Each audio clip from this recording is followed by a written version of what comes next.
Bismillahirrahmanirrahim. Assalamualaikum warahmatullahi wabarakatuh. Halo adik-adik semua, bertemu lagi dengan Kak Gaitsa di Klinik Jenius YouTube channel. Pada video kali ini, kakak akan menjelaskan mengenai evolusi, yaitu bab di kelas 12 semester 2. Oke, untuk pertama, kakak akan membahas mengenai asal-usul kehidupan ya.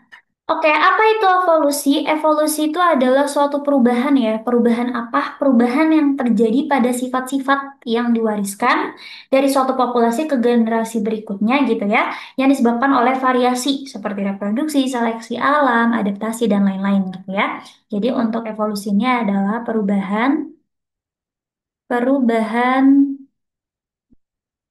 pada sifat-sifat yang diwariskan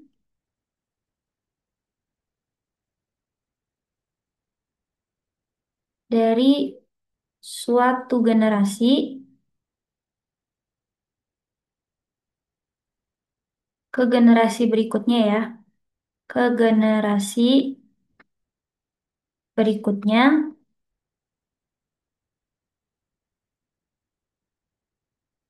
yang disebabkan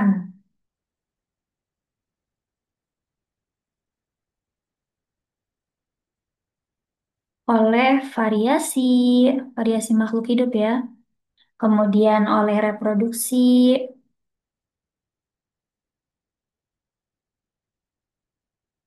seleksi alam ya, seleksi alam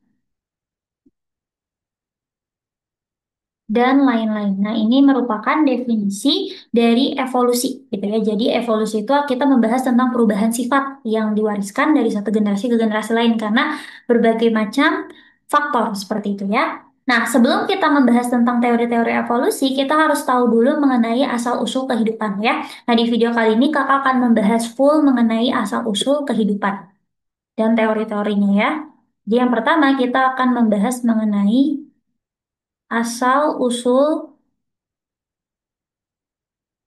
kehidupan. Dari mana sih kehidupan ini berasal gitu ya?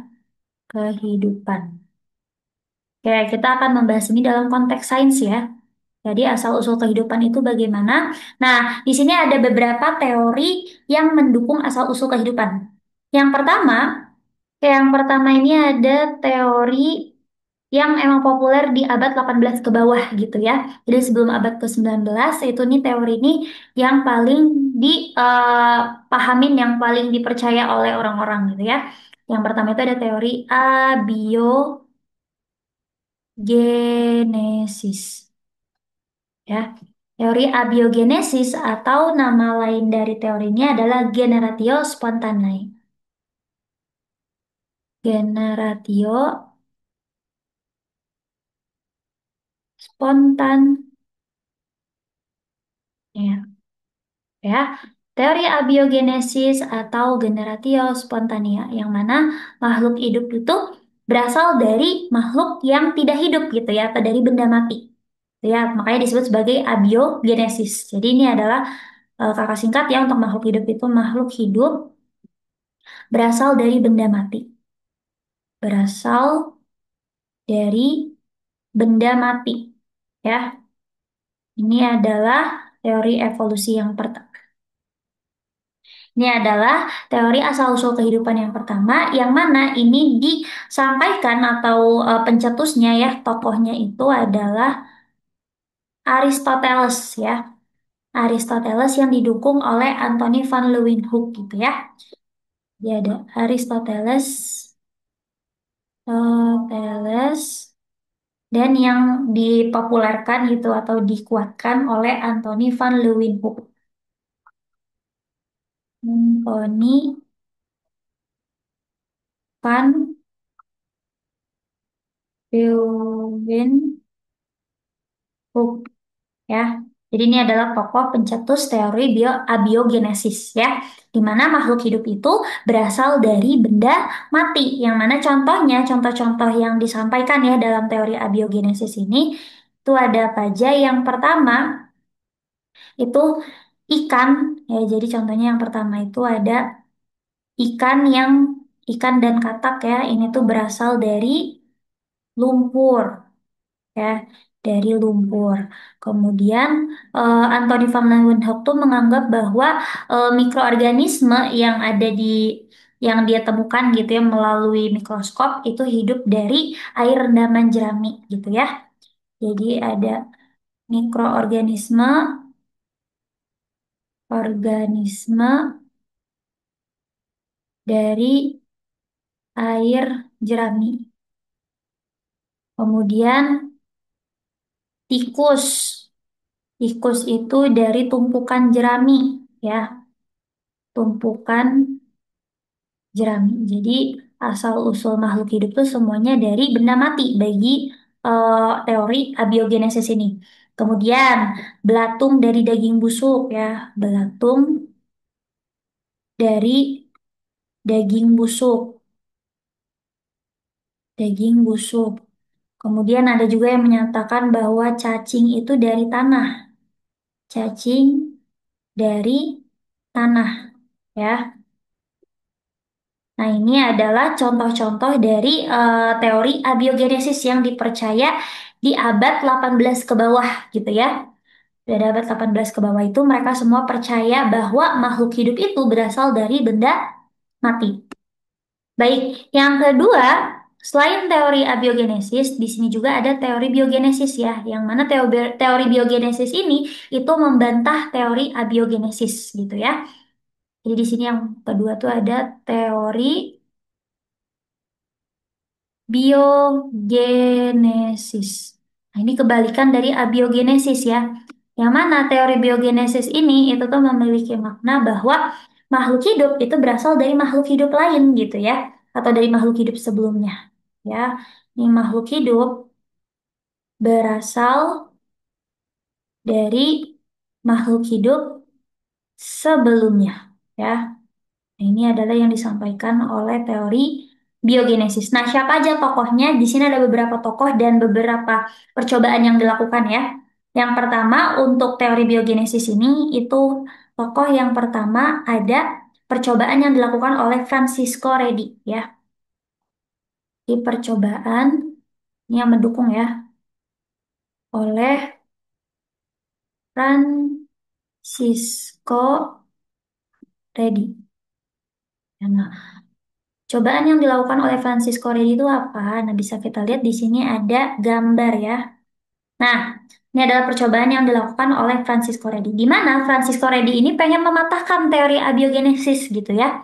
Karena ya kita pikirkan saja bahwa makhluk hidup berasal dari benda mati itu tidak hal yang logik gitu ya. Nah, di sini teori yang dilakukan oleh Francisco Redi, yang pertama Francisco Redi itu memasukkan daging segar ke dalam wadah ya. Nah, ini dilakukan tiga perlakuan. Yang pertama, wadahnya itu terbuka. Kemudian ada wadah yang ditutupi oleh kasa gitu ya, yang mana berjaring-jaring dan ada wadah yang tertutup rapat, tidak ada udara sama sekali yang masuk. Nah, setelah didiamkan sekitar beberapa hari atau semingguan, bisa kita lihat di sini di wadah yang terbuka nih ya, di sini tuh ada lalat ya.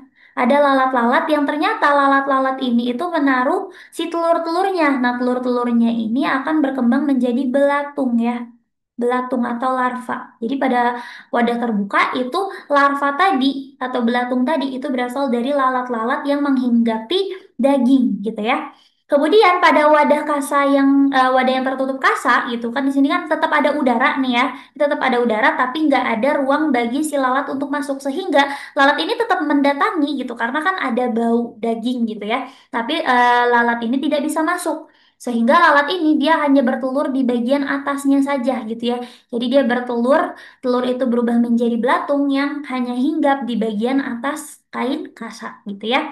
Sedangkan pada wadah yang tertutup rapat, di sini tuh kan benar-benar tidak ada ruang dan tidak ada udara gitu ya. Sehingga lalat pun tidak akan menyamperi, tidak akan datang gitu ya menuju ke si daging tersebut karena nggak ada aroma yang dikeluarkan karena tadi udaranya itu tertutup rapat sehingga daging ini, di mana daging yang ada di wadah yang tertutup ini itu bersih ya, ini tuh bersih dari belatung seperti itu. Nah, ini adalah percobaan dari Francisco Redi. Nah, dari percobaan tersebut, Francisco Redi ini memberikan kesimpulan ya. Kesimpulan yang disampaikan oleh ke Francisco Redi itu apa? Nih, kesimpulan. Kesimpulan dari percobaannya, beliau ini menyatakan bahwa belatung tadi itu bukan berasal dari daging, tetapi berasal dari telur lalat yang terdapat pada daging, yang terpapar dan menetas menjadi larva atau belatung gitu ya. Yang tadi udah kakak sebutkan bahwa belatung itu bukan berasal dari daging gitu ya. Nah kan di abiogenesis disebutkan bahwa belatung dari daging busuk kan. Tapi ternyata enggak gitu ya. Tapi dia itu berasal dari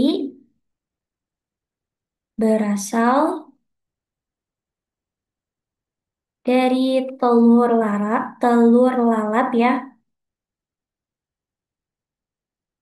yang terdapat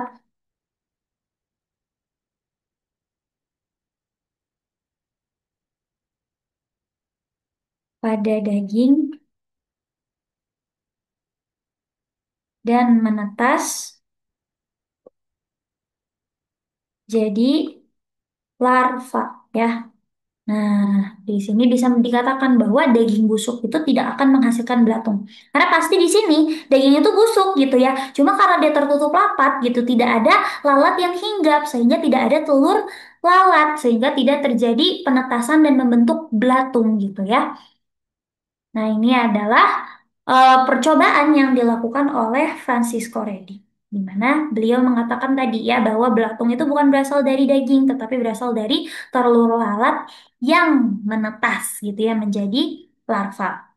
Jadi di sini dapat dikatakan bahwa sel itu bukan berasal dari benda tak hidup gitu ya. Sel bukan berasal dari benda mati atau benda tak hidup. Nah, ini adalah percobaan yang dilakukan oleh Francisco Redi. Berikutnya yang kedua itu ada percobaan yang memperkuat ya, jadi melanjutkan apa yang Francisco Redi ini lakukan gitu ya. Percobaan ini dilakukan oleh Lazzaro Spallanzani. Yang kedua itu ada percobaan oleh Lazzaro Spallanzani ya. Cobaan yang dilakukan oleh Lazzaro Spallanzani. Nih, bagaimana percobaannya? Beliau ini menggunakan air kaldu ya. Nah, ini adalah air kaldu. Nah, ini untuk membuktikan bahwa benar nggak sih mikroorganisme itu berasal dari air gitu ya, dari kaldu yang membusuk. Nah, bisa kita lihat dari percobaan yang dilakukan oleh Lazzaro Spallanzani di mana di dalam labu Erlenmeyer di sini itu dimasukkan air kaldu ya. Ini adalah air kaldu. Nah, di sini beliau melakukan dua percobaan ya. Di mana keduanya, nih yang pertama dia tidak ditutup ya. Yang pertama ini tidak ditutup air kaldunya, sedangkan yang ini air kaldunya itu ditutup rapat ya. Nah, dua-duanya ini disterilisasi menggunakan api. Jadi udah untuk memastikan bahwa di dalam itu tidak ada mikroorganisme yang hidup gitu ya, karena udah disterilisasi. Kemudian dia didiamkan gitu ya, didiamkan berhari-hari. Nah, ketika dicek di bagian sini, di bagian yang tidak tertutup gitu ya, air kaldunya ini keruh ya, ini keruh. Nah, di sini tuh membuktikan adanya kehidupan ada atau adanya mikroorganisme ya, mikroorganisme yang mengkontaminasi bagian air kaldu yang terbuka. Sedangkan untuk air kaldu yang tidak terbuka ini tuh bersih ya.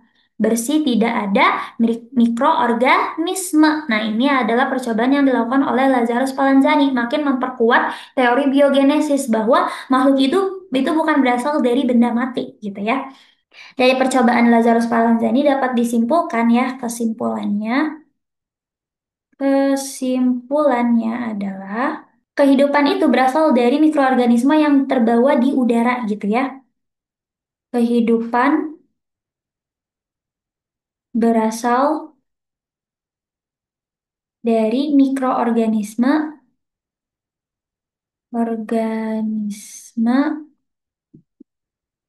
yang berada di udara.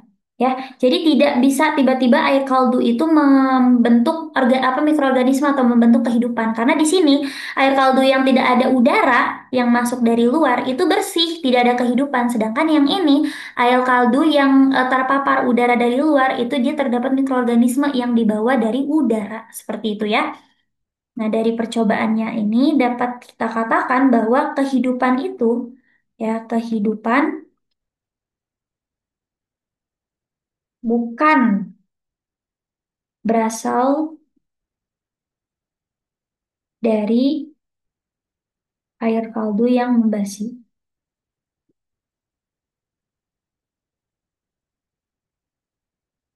Nah, ini adalah percobaan yang dilakukan oleh Lazaro Spallanzani.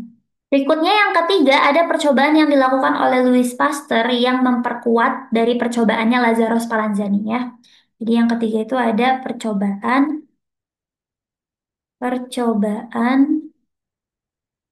oleh Louis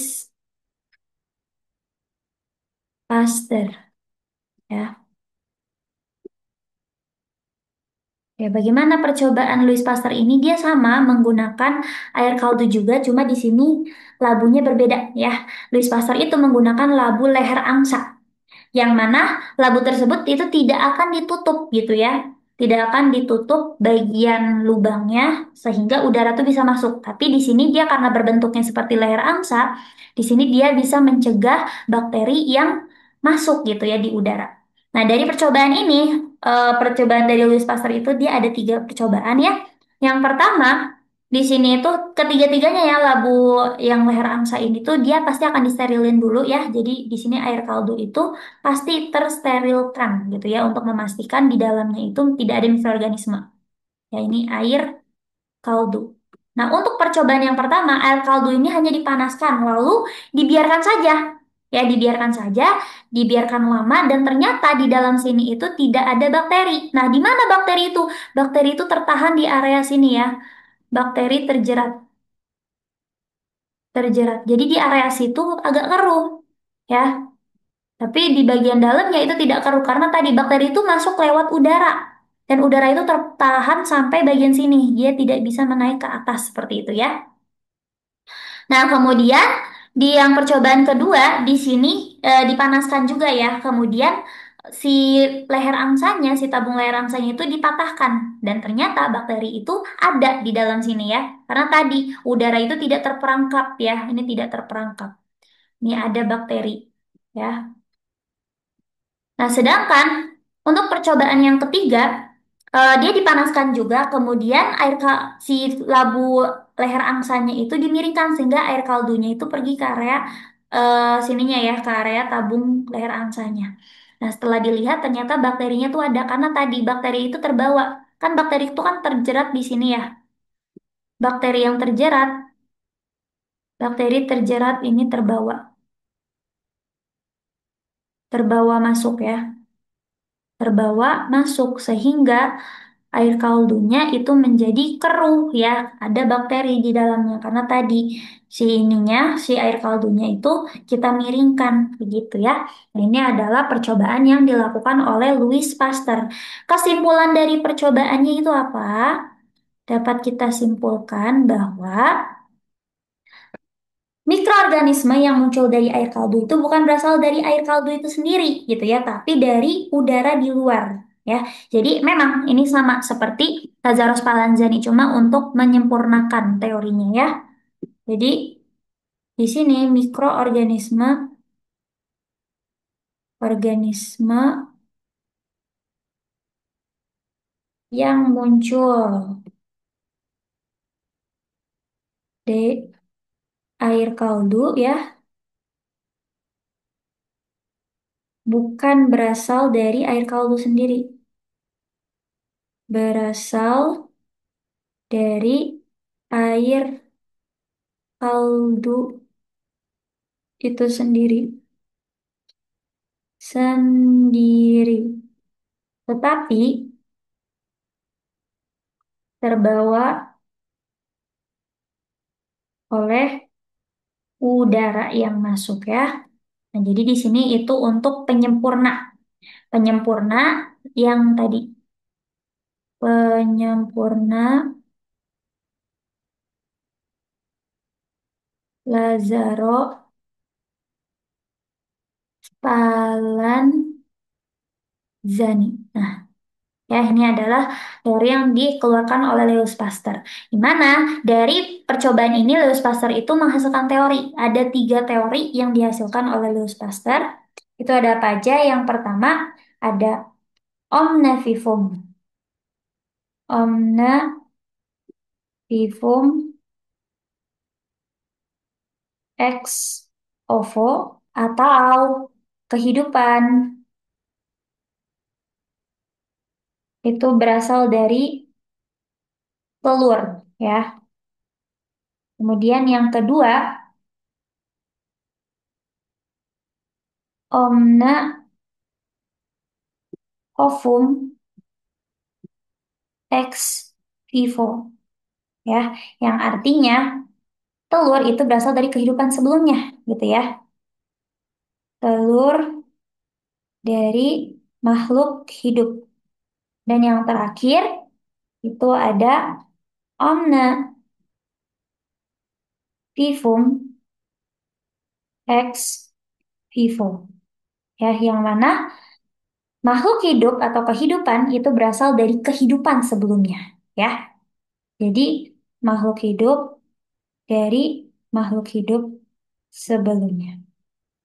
Nah, ini adalah slogan yang terkenal sebagai slogan biogenesis yang dicetuskan oleh Louis Pasteur. Itu ada omne vivum ex ovo, omne ovum ex vivo, dan omne vivum ex vivo. Berikutnya yang ketiga, ya, selain teori biogenesis, ada juga yang disebut sebagai teori neobiogenesis. Teori neobiogenesis atau disebut sebagai teori evolusi kimia. Evolusi kimia.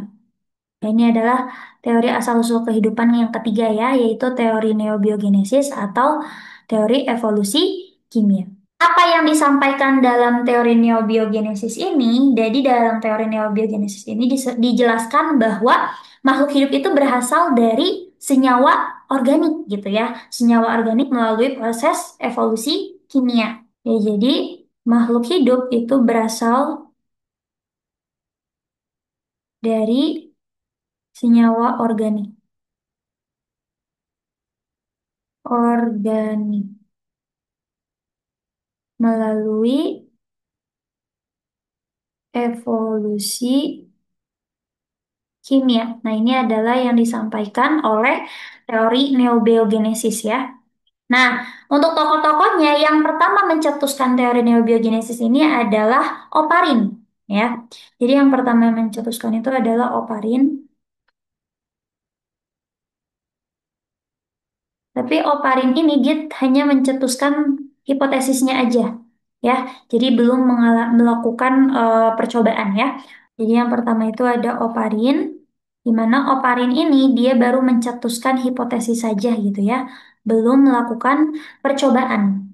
Nah, Oparin ini tuh berpendapat bahwa gas-gas di atmosfer purba, ya, yang ada di awal kehidupan atau di atmosfer purba, itulah yang menyebabkan terjadinya pembentukan senyawa organik. Nah, senyawa organik ini adalah senyawa yang menyusun makhluk hidup, ya. Jadi di sini gas-gas atmosfer purba, ya,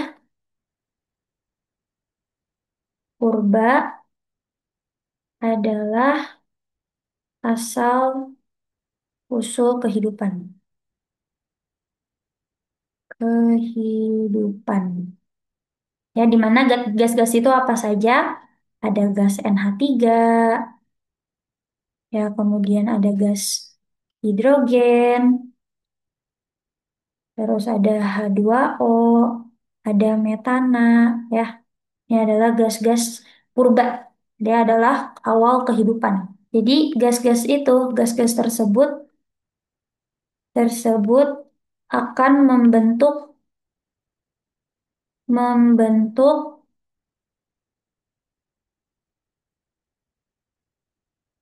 senyawa organik ya, senyawa organik ketika bereaksi bereaksi dengan listrik ya, dengan aliran listrik dan sinar matahari ya, sinar matahari. Nah, senyawa organik yang dimaksud di sini ya, jadi senyawa organiknya yang dimaksud di sini ya, itu ada senyawa urea, kemudian ada asam amino, kemudian ada asam asetat, kemudian ada asam laktat. Nah, ini adalah senyawa-senyawa organik yang menyusun makhluk hidup gitu ya. Terutama asam amino. Asam amino itu kan dasar dari protein ya, sedangkan protein itu adalah penyusun makhluk hidup. Nah, jadi atas reaksi dari gas-gas di atmosfer purba dengan matahari serta listrik gitu ya, itu bisa menghasilkan senyawa organik yang menjadi asal muasal kehidupan, gitu ya. Nah, kemudian pendapat dari Oparin ini itu direalisasikan oleh murid-muridnya gitu ya. Jadi percobaannya itu dilakukan oleh para muridnya ya. Di sini ada percobaan yang dilakukan oleh murid-murid dari Oparin. Itu ada Urey dan Miller ya. Urey, Miller. Jadi kedua ilmuwan ini ya, yang merupakan murid dari Oparin itu tuh membuat simulasi ya, membuat simulasi seperti kondisi di zaman purba. Jadi Urey dan Miller ini menyempurnakan teori tersebut gitu ya, di mana mereka itu membuat eksperimen dengan menciptakan tadi atmosfer purba ya, atau atmosfer bumi primitif yang dicampurkan tadi dengan gas-gas atmosfer tadi seperti metana, kemudian ada amonia, hidrogen, H2O gitu ya, yang kemudian akan direaksikan dengan matahari. Di sini di sini Urey dan Miller itu menggunakan cahaya dan juga listrik gitu ya. Jadi di sini mereka ini menyempurnakan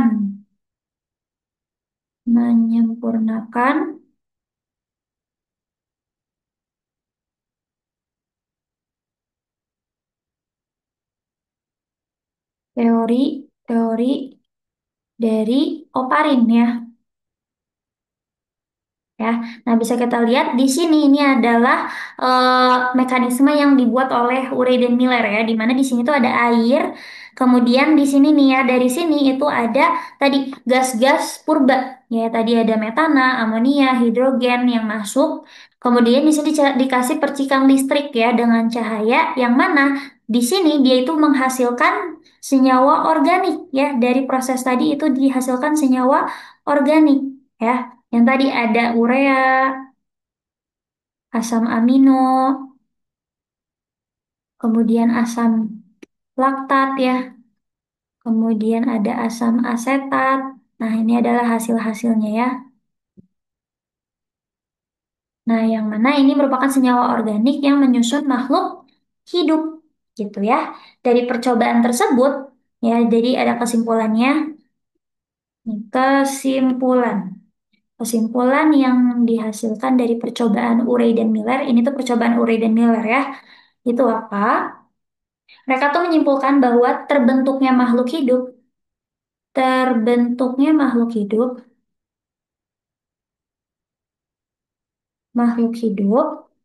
itu tuh berasal dari senyawa organik ya, senyawa organik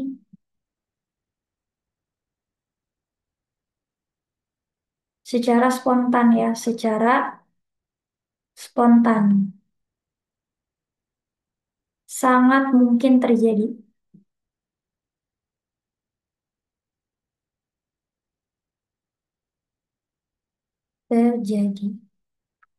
Namun ya, jadi di sini ada namunnya ya, ada penambahannya. Prosesnya itu membutuhkan jutaan waktu. Proses dari senyawa organik tadi ya, senyawa organik jadi makhluk hidup, ya jadi makhluk hidup butuh jutaan tahun, jutaan tahun gitu ya. Jadi ini tuh dia tuh merupakan teori abiogenesis sebenarnya ya, abiogenesis modern. Tapi ini menjelaskan bahwa terbentuknya makhluk hidup itu tidak semudah apa yang disampaikan di teori abiogenesis yang lama gitu ya, yang mana dari benda mati langsung terjadi makhluk hidup enggak gitu ya. Tapi memang bisa benda mati itu membentuk makhluk hidup, tapi itu prosesnya membutuh jutaan tahun dan memerlukan evolusi kimia ya, dan memerlukan evolusi kimia. Memerlukan evolusi kimia. Nah, mana jutaan tahun ini pun itu baru menghasilkan makhluk hidup yang paling sederhana, yaitu protozoa gitu ya, belum kompleks seperti manusia. Gitu. Jadi, ini adalah teori neobiogenesis yang tadi disempurnakan oleh Urey dan Miller. Ya.